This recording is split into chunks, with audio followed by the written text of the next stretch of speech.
You ask Tiger to solve. This deals with linear equations with one unknown. The final result is x equals 23/21. Let's solve it step by step. Simplify the expression. Expand the parentheses. Multiply the coefficients. Simplify the arithmetic.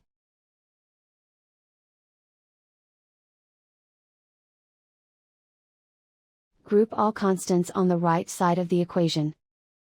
Add 23 to both sides. Simplify the arithmetic.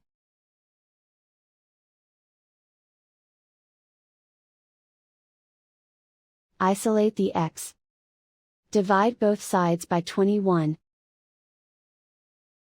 Simplify the fraction. And so the final result is x equals 23/21.